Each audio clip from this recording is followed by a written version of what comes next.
order the regular DDA meeting on July, what is today? 18th. The 18th, 2023. If you'll take the roll call, please. Yes. Mayor Jacobs? Here. Chairperson Stabley? Here. Secretary Walkonis? Here. Treasurer Lori? Not here. Trustee Baydoun? Here. Trustee Mike Berry? Trustee Hyder? Here. Trustee Walker? Here. Trustee Bazey? Okay. We do have a quorum to move forward today. Okay. Perfect. I need a motion for approval of the agenda. So moved. Before that motion is done, item B3, the finance report for June 2023, was not sent over as of today, so there will be no accepting finance report that we do not have, so that has to be Stricken? from the. Okay. Okay, I make a motion to approve the agenda with exclusion of B3. Need support? Support. Motion, take a vote. All those in favor? Aye. Aye.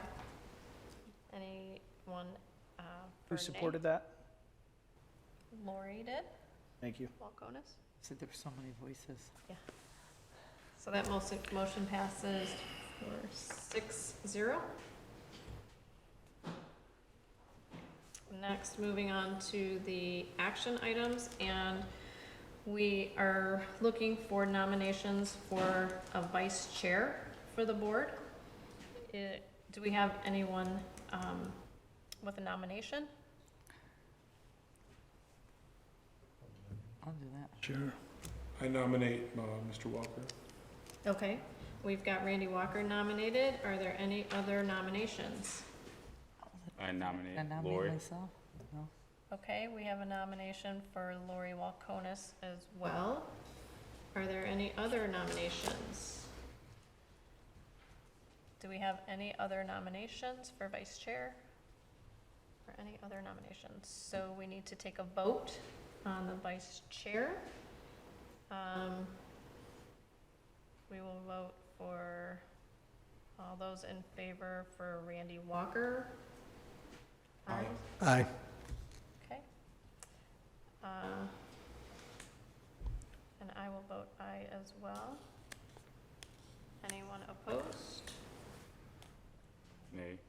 Opposed. Well, can I vote for myself? Because I'd like to. Well, you're voting on Yes. the nomination for Randy? Okay, then I have to oppose. Okay. So those are 2 nays. And now we will take a vote for Lori Walkonis. All those in favor, say aye. Aye. And nay? Nay. Aye, me as well.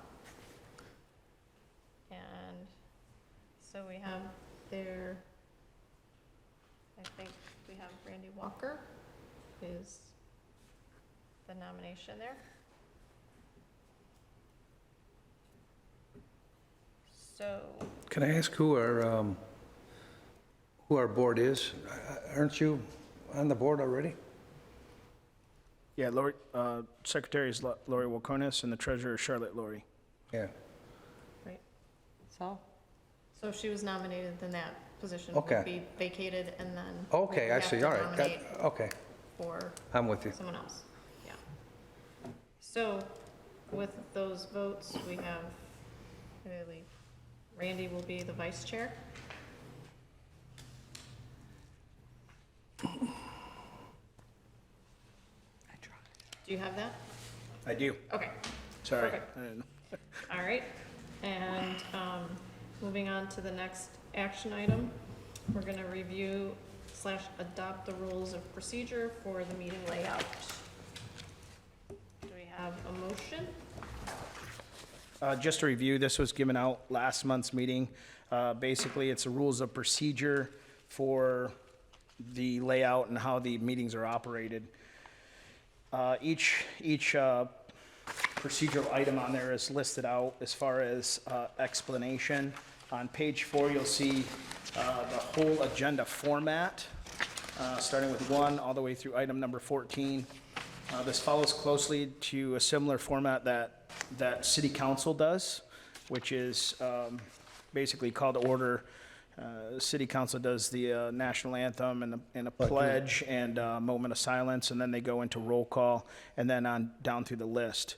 So as I understand it, you can adopt this as it's presented, or you can modify the adoption. A little bit, sure. The idea is to make sure we're hitting all the necessary items every meeting. But if, for example, item number 5 would be presentations, that could be, somebody from the residential side or general public or a, I don't know. the Somebody wanted to come in and garden talk club about, maybe, yeah, GCBA or something, wants to do something. Sure. But if there's no presentations, then we just move past that item. And then there's a list specifically for community events, so that could be ones that are done by DDA or Parks and Rec or whatever. They could come and speak to those. It's just another platform and opportunity for our groups and commissions to be able to get their information out to the public. And make sure this board knows what's happening too, so. Does anyone have any input as to, removing anything from these items, or? I think it's a nice structure. It's nicely structured, something to follow. Okay. And it goes along with the city council, you said, right? So- All right, the only difference is we won't have the national anthem or the moment of silence, but like the planning commission does Pledge of Allegiance, I think Parks and Rec, I'm not sure if Parks and Rec does anything, I don't think they do. So that's kind of, if we want to do it or if we don't. I prefer to do it, it's just a good way to start. Anyone opposed to it? Who says the pledge? All of us. Oh, We all do, and the audience or the general public can also, usually the chairperson would start it and then everyone just kind of joins in. So any modifications that the board would like to see? Are we good as presented? I like it as it's presented. I would make a motion to approve it since nobody yeah, has any I second objections. moving. All right, all those in favor? Aye. Nay? Motion passes 6-0. Let's see. Was this in the DDA rules handout, or is this something it's being added to? That follows Robert's Rules of Order, which we're bound to follow.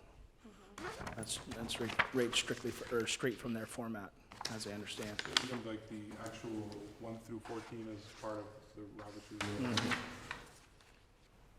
Okay. Are you open for discussion from the public? Randy, What's that? do you do discussion from the public? No, just at the end for public comments. Okay. All right, next, moving on to information items, we have the director's report. In your packet, I put together a sheet of informational items just to update you on the things that have been happening over the last 4 weeks. Number 1 is the streetlight project. It's in progress. All the parts, pieces, and light poles and everything is on site. And if you didn't already notice, you'll see some of the short poles on Middle Belt have been changed out. Actually, all of them except for one right in front of the construction project that's on the north side of Ford Road and the east side of Middle Belt. There's one right there in that front of that construction project, so they did not do that one yet, but they will. They're going to continue on to Ford Road with the short poles, and then after that, they're moving on to the long poles. So they expect to be done on or near the end of July, early August, first week of August. Next item is the DDA office. We've had some great challenges over there. I've dealt with a private electrician, and that got pushed off to DTE as a problem. And then they finally made it out, and then it went back to private electrician. Basically, there was a phase of power that arced and burnt wires in the building. So, needless to say, The landlord, Orrin Mazzoni's taking care of that, but I haven't been able to work from the office because we haven't any power, so I've been working remotely. So that's slowed me down a little bit, but we're back on track. They're working on it now. They're supposed to be done tomorrow, and then I'll be back to the office. The lighting meter box, it's powered. The one I'm speaking of is on the south side of Ford Road and the east side of Middlebelt, just south of the medical center. We got that back up. I explained that already. And then now DTE has finally got that powered, so the rest of those streetlights are active. So that's back in play. Some property updates, 5659 Middlebelt, which everybody knows as the former Playmania on the north side of Ford Road and the west side of Middlebelt, the old Napa Auto Parts. That building has sold, and it's sold to the Michigan Academy of Gymnastics. So they're planning to renovate that building and move in there with a gymnastics program. Good And news. that is an approved use for the downtown, so that's great. The Golden Feather building on Ford Road is now being transformed into some type of child care facility. They've submitted plans to start working on that and transform that building. The former Alberts building, which is known as Sarah Palace, the building department is meeting with them, as I understand straight away, maybe even this week, to do inspections and try to finish up and get them into the C of O stage for that building, so that will be active. The Maplewood lumber up on Middlebelt and Maplewood, they were issued a blight ordinance ticket. They've got some blight happening over there. So, and the reason they were issued that is because their building permit, I understand, was closed or expired or it ran out because of length of time. So that owner has to take care of his blight ticket and then reopen his building permit to continue his progress. So I plan to reach out to him and find out his plans directly.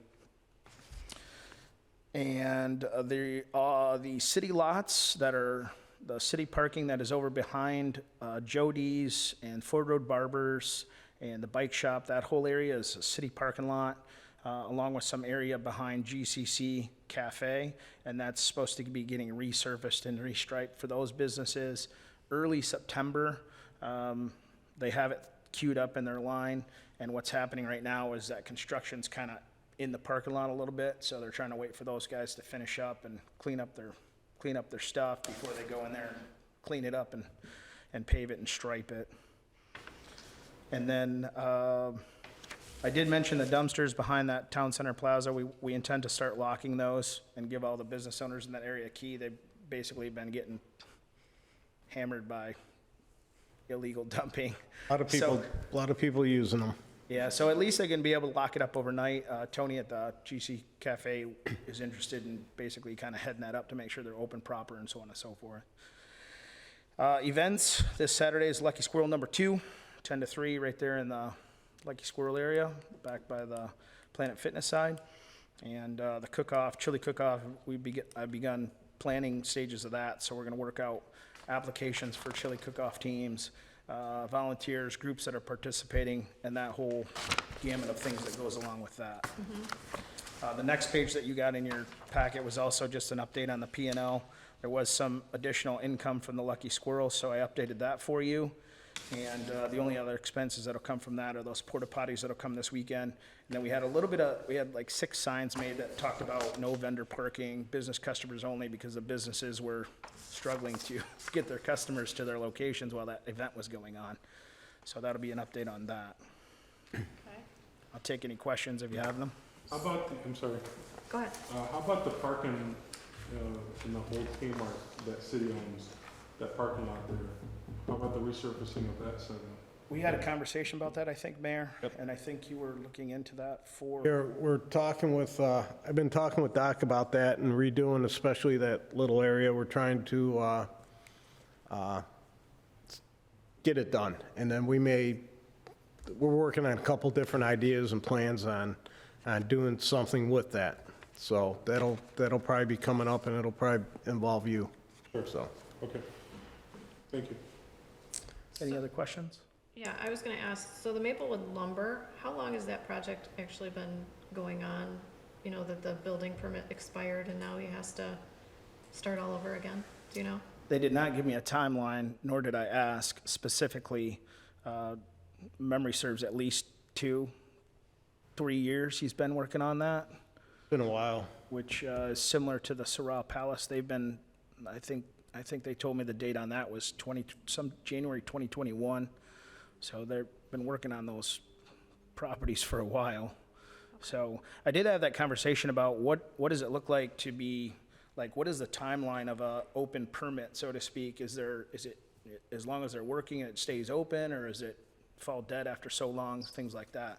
And I think the building department was discussing. There is a time limit, and offhand, I don't remember what it is, but if they're working on it, they can get extensions. And usually the building department will work with them and allow them to extend it.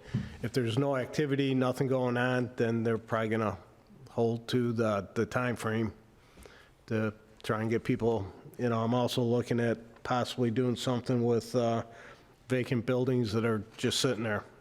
Good example, Bar 153, that I have a real issue with, and so we're looking at some ordinances and what I consider blighted properties that people keep buying and then selling and then buying and then selling. There is a plan for Bar 153, but then a new owner took it over. So I'm working on getting something in place that holds them accountable. And if they don't want to do it, then, we'll figure something out. So that's in the works also. Okay.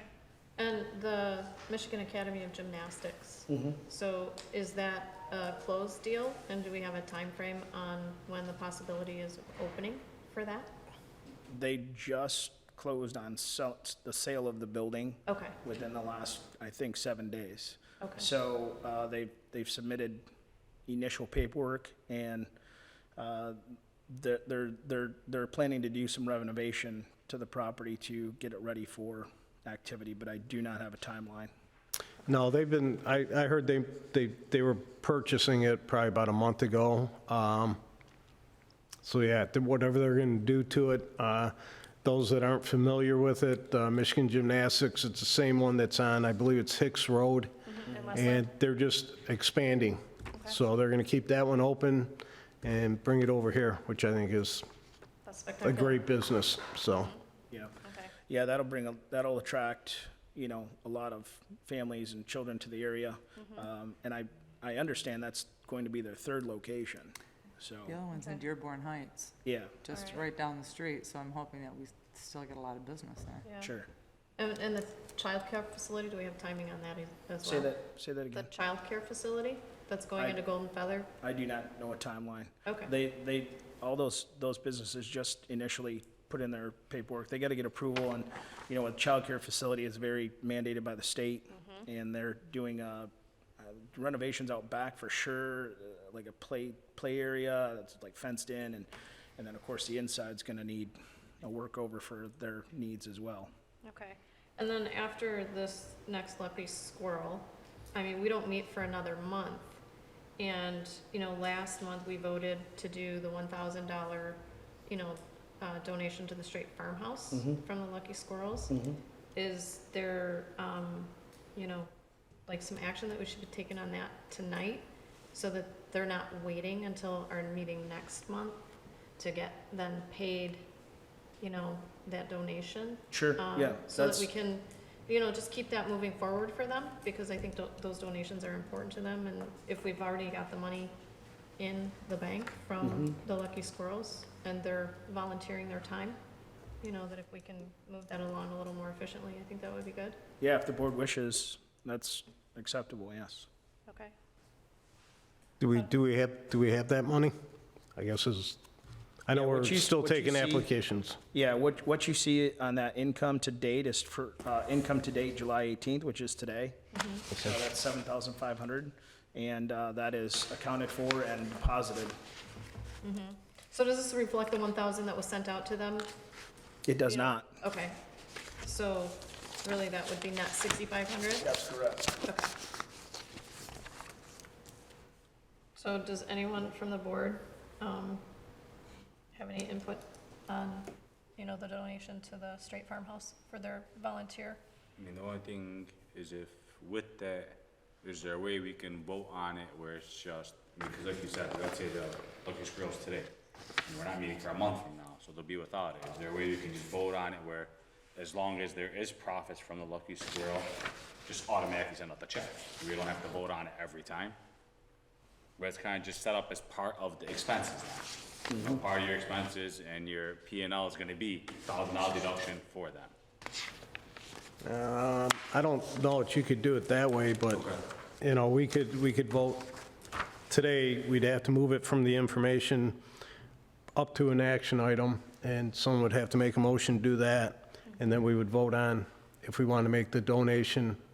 You know, you'd get a motion, a second, and then you could vote to allow the $1,000. So, you know, that's up to the board. I motion to move it up to an action and to pay Okay, it. for- I'll second the motion to move it to an action item. Okay. So with that being moved up to an action item. I You have will to be- vote on it. Oh, I'm sorry.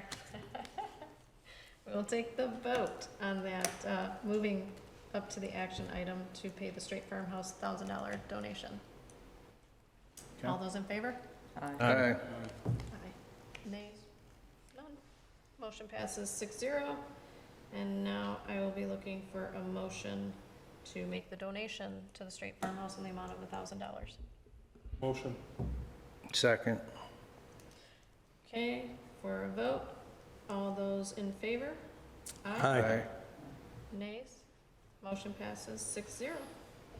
The next Lucky Squirrel is September 16th. Our next meeting after that would be September 19th, so it's 3 days after. Okay. So I think that would be a fine timeline to be able to handle the third one. Yeah. Okay. And it's, 3 months out. Any information about the carnival that's coming up? That'll Is that come on up. the- okay. That'll come up. Okay. So we're through with our information items. Oh, no, we're not. Number I'm two. sorry, number 2, Mayor's Community Development Director Proposal. Do we have something? We've From talked you or about for the this. I mayor? put together some PowerPoint slides for information. I didn't intend that there would be voting on it today, but that's to be, not up to me. If you can see the screen there, it shows economic development proposal, page 2. It's the goal of the city to hire someone to lead economic and business growth in the entire city. This is gained by multiple groups, boards, and commissions' efforts to achieve the highest success. The city is interested in basically combining a city-made position and taking over the director position of the DDA at the same time. Financial input from both the city and the DDA funds are being asked to fund this position indefinitely or not specified to this point. The layout, looking at the DDA board, has been presented with a proposal to participate financially as well as share an employee with the city manager.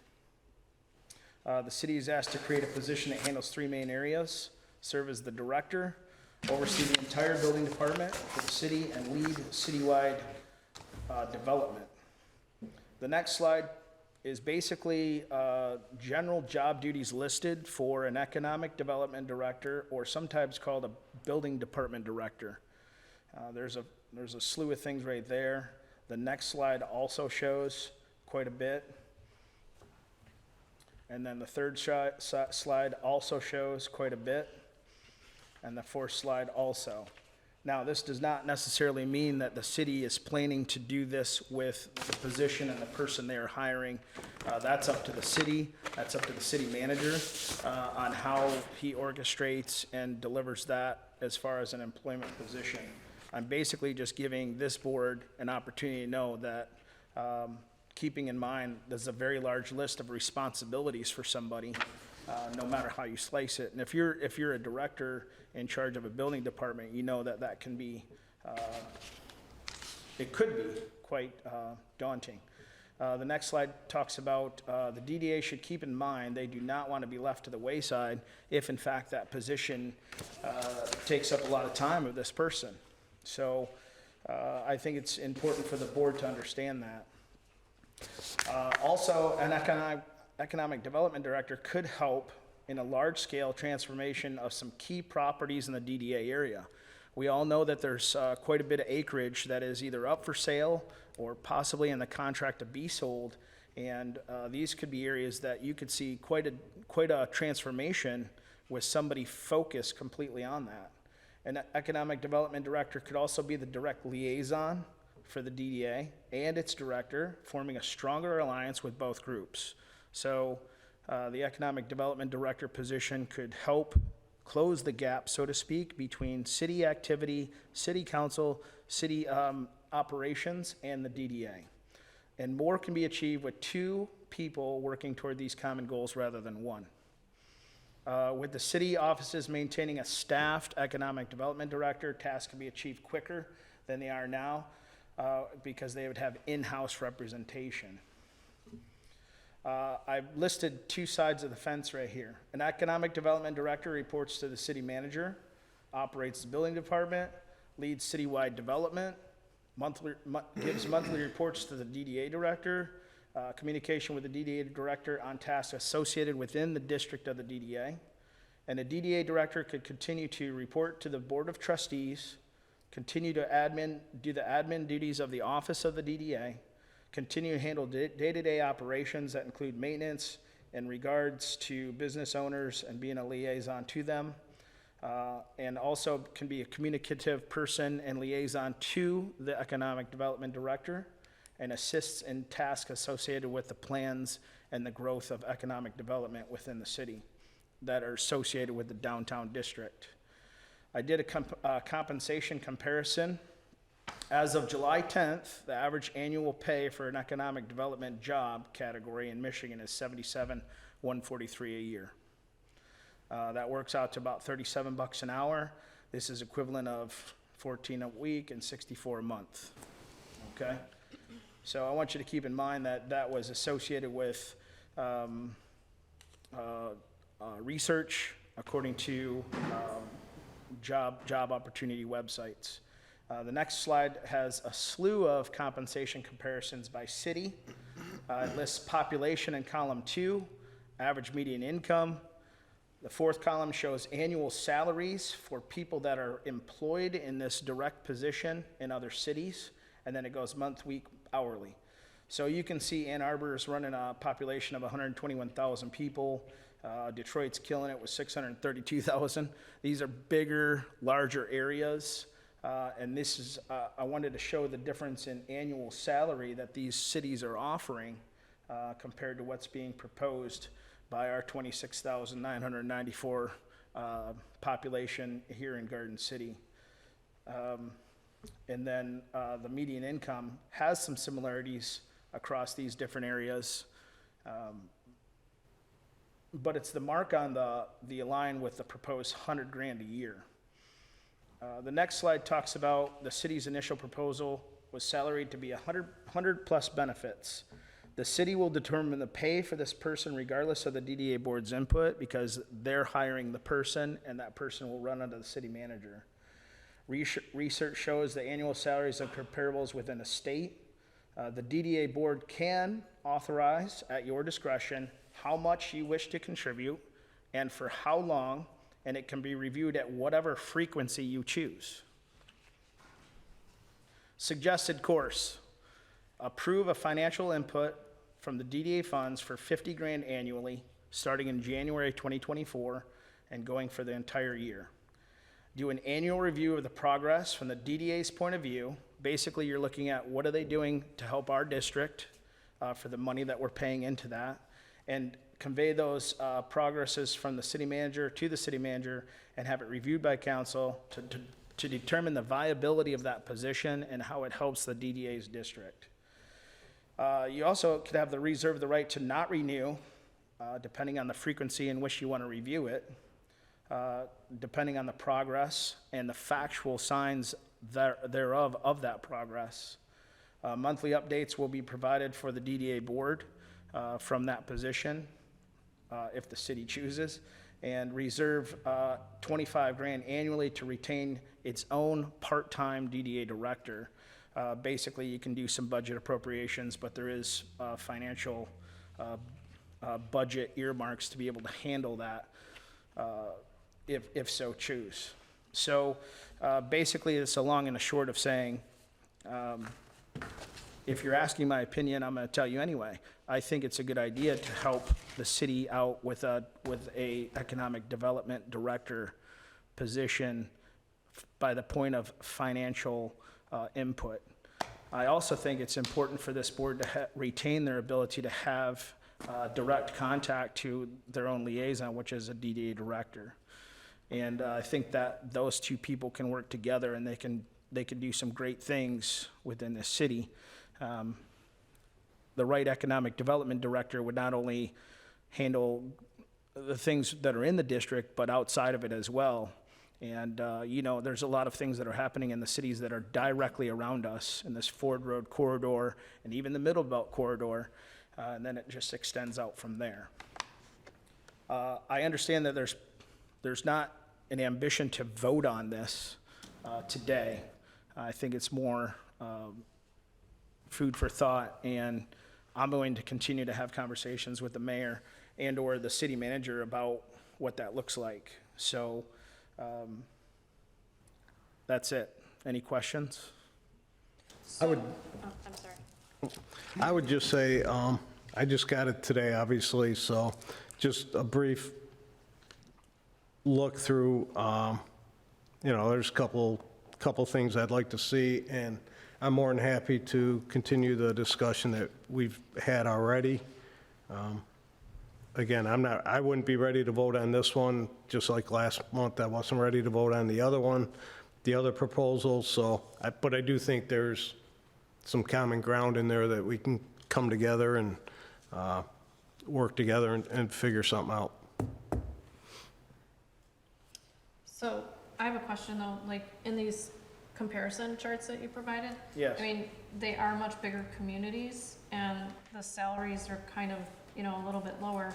But my question would be like, you know, is it a full department that they are running to have all of these people under them, and you've got, you know, a lot more salaries that you're taking care of and not just, you know, the director? Mm-hmm, sure. And this would be just like one person that we could potentially be hiring for, you know, doing just the, you know, Yeah, the wearing data- multiple hats. The data was straight about the position that was offered or filled in those cities directly. Okay. There's no, I have no data on, you know, how big those departments are or how many people they're overseeing and so on and so forth. But I would say, I would assume, but don't quote me, that a bigger city would have a larger payroll for somebody that's overseeing more department heads and more people. That only makes sense to me, but, I mean, I can do that research and come back and let you know. I'm really interested to sit down with the city manager and have this conversation some more and make sure that we're doing this. I think it's a fantastic thing for the city and the DDA to work together. But we don't want to kick one to spite the other. I think there's room for all of this. And like I said, this budget would allow something to the effect of what I presented. It doesn't have to be exactly, and it doesn't have to be exactly what we looked at last month. But either way, I think the quicker, not necessarily super quick, but we need to get on a path so we can start making these things happen. Because we have prime property opportunity, not just in the corridor of the downtown district, but all over town. And if we get somebody rolling on that and they have the proper and right experience, then we could see some great things coming around. I agree. I think we definitely should look at it, digest it, be ready to have a serious discussion at the next meeting and possibly a vote. Again, we could try it for a year or 2 years, and if it doesn't work out, we could transfer back. I mean, if we put that clause in there, if it doesn't work out, we don't like, if the DDA board doesn't like the way it's working out after a year or 2 years, you know, if we have that option to go back. But if you look at Ford Road and Dearborn Heights, the development, it's coming this way. Sure. Yeah, we want to be on that train. I mean, we want to be part of that. It's coming this way, and the Golden Feather, that hair salon at Ford and Brandt. I mean, we're seeing movement. Albert's on the alleys finishing up. So, no, there's a lot of opportunity for Garden City, but I think they're going to continue coming right down Ford Road, and we need to be on top of it and be a part of it. I think there's some good economic development that can happen right here in Garden City. Another option or possibility I'm going to talk with the mayor and the city manager is a sliding scale. So I'm just throwing a number out. They offer the position at $85K for a year with benefits and a pension, with the intention of raising that over time, performance reviews, and that the DDA would match a raise to help build that as well. So let's say 50K we put in, and they're doing 85, they raise it, and we raise our contribution as well, provided that it's, showing factual results of economic growth. So that's another option as well. It's all good for discussion. There's, like I say, just glancing at it, I think there's some good ideas, some workable ideas. I think if we can combine them both, we'll sit down and I think we can make some good progress. I would think probably by next meeting, we'll have maybe something to pass out, look at, and I would expect something to vote on in September, at the September meeting, would be my hope. So Okay. that's my opinion on it. Any other questions for me? Thank you. I think that's good. So, committee reports, you kind of talked about. Yeah, I basically already brushed through these in the director's report. So item E1, the Lucky Squirrel's happening this Saturday, so come on out, have a good time. It's supposed to be great weather. And we got a packed house full of vendors. And then the next one, September 16th, we're also taking those applications, no problem, right now. And then the other one that I did mention that's not listed there would be the chili cook-off. So we all know that's a kick butt event. It's still going to be the second Saturday in October, Second right? Saturday, if I'm not mistaken, it's the 14th of October. Yeah, October 14th is the scheduled date.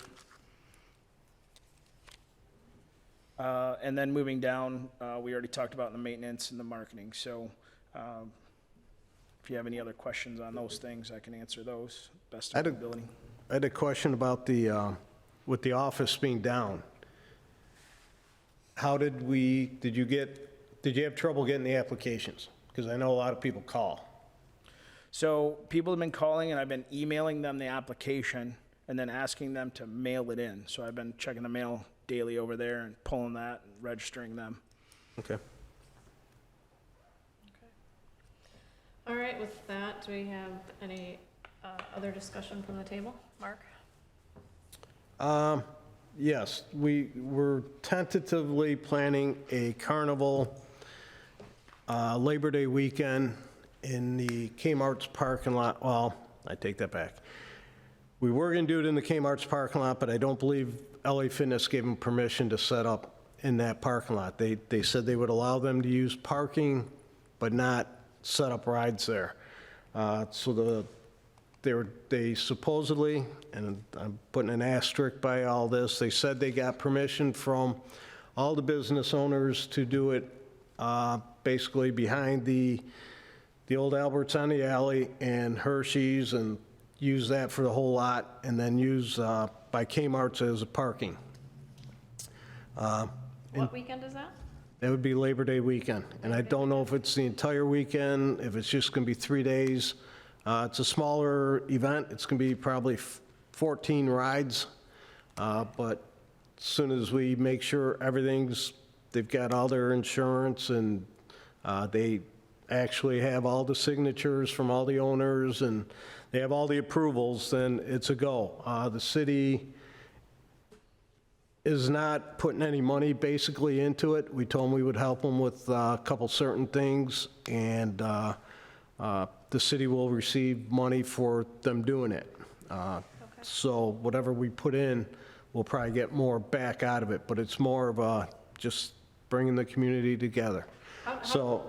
how's the timing of that with the St. Thomas one that occurs? Because that's in September as well, isn't it? Third week, usually second to third week. Yeah, I think it's September 17th or Yeah, 14th. there's usually, I think, the third weekend in September. Yeah, Please tell me there's no fireworks at this carnival. no, there's no fireworks. Just a tidbit of information for everybody. Wayne County Commission this morning at their board meeting sent a resolution to the state to go back to the old way to eliminate the fireworks that they passed a few years ago. So there's a lot of counties letting Lansing know we're sick of these fireworks. That's fine, there So won't be I just- fireworks. that but- happened today, they passed a resolution. But, yeah, so there's, Sorry. you know, again, that's in the works right now, and I'm sure at a council meeting, once we get everything set and everything's, all the i's are dotted, t's crossed, we'll have bigger announcements and post it, so. I think That's it'll 2 be weeks, 2 weeks before St. Thomas Festival, Okay, 2 Saturdays before, Okay. which you have 2 parties in the city on 2 weekends, that's more people coming around, so. How does Who's, that- who's they? Who's heading this up? I meant to bring the name of the carnival company. They do it in Dearborn Heights. They were just, I think, last week or the week before, they were downriver. I don't remember.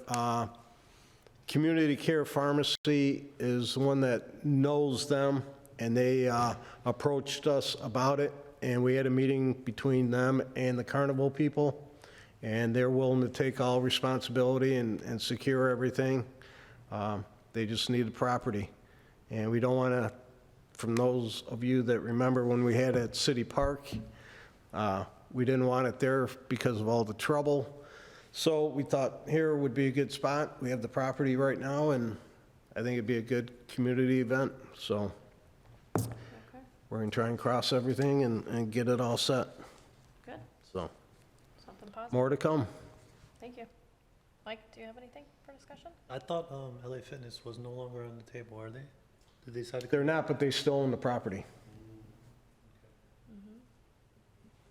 Okay. Any discussion for you, Alex? No. Lori? No. Randy? Call to the audience, so, Not yet. okay. Okay. I'm good. Okay. All right. Anyone from the audience like to speak? Okay, with that, we will call this meeting adjourned.